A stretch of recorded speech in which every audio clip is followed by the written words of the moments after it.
అనుకుని ఇటువంటి సినిమాలు చేయడం. సో ఇప్పుడు ఈ ప్రజెంట్ ఈ సిచ్యువేషన్లో ఇదే బాగుంది.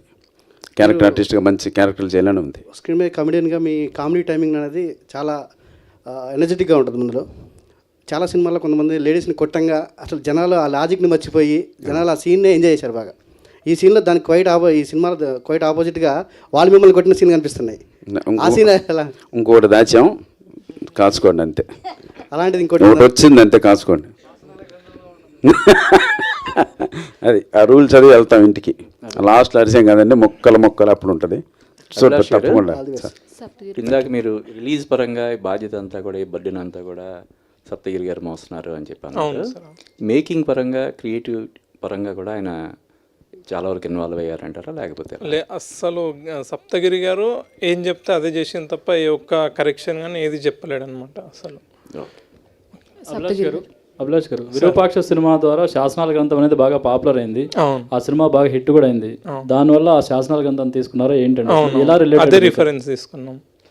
ఓకే, అంటే మీ కథకి ఎలా రిలేటెడ్ ఉంటుందని?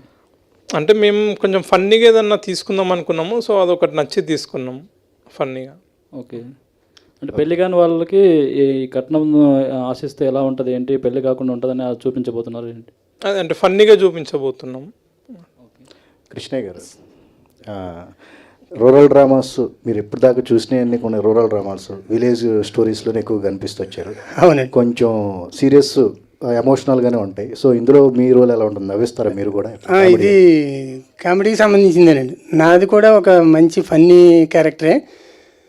చాలా బాగా చేశారండి. మా ఇచ్చిన అవకాశం అది ఆయన చెప్పినట్టు చేసిన అది చాలా బాగా వస్తుందండి. అంటే గోదావరి టైప్ ఆఫ్ అంతే అండి, మిక్స్డ్గా వస్తుంది.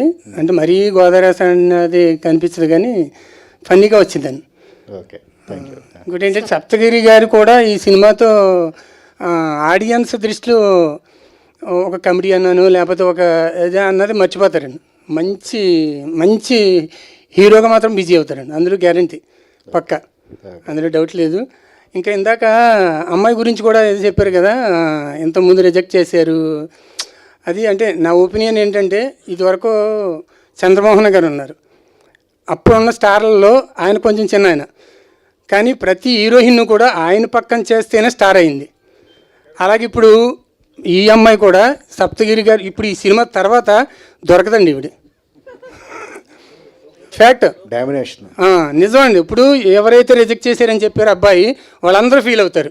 ఎవరన్నా నాకు తెలీదు, ఫీల్ అవుతారు, అయ్యో నేను చేసుంటే బాగుండే, సప్తగిరి అప్పుడు అడిగాడు, ఆయన ఏదో నేను తక్కువ చేసాను అని వాళ్ళు ఫీల్ అవుతారు. ఈ అబ్బాయి అయితే దొరకదండి, చాలా బిజీ అవుతుంది, ఇది పక్కా. థ్యాంక్ యూ అండి. ప్రియాంక, సూపర్. ఒక చిన్న విషయం, సరే మా పక్కన రిజెక్ట్ చేశారు, హ్యాపీ. పోనీ మీరేమన్నా పెద్ద సినిమాలు చేస్తున్నారా, అవి చేయరు.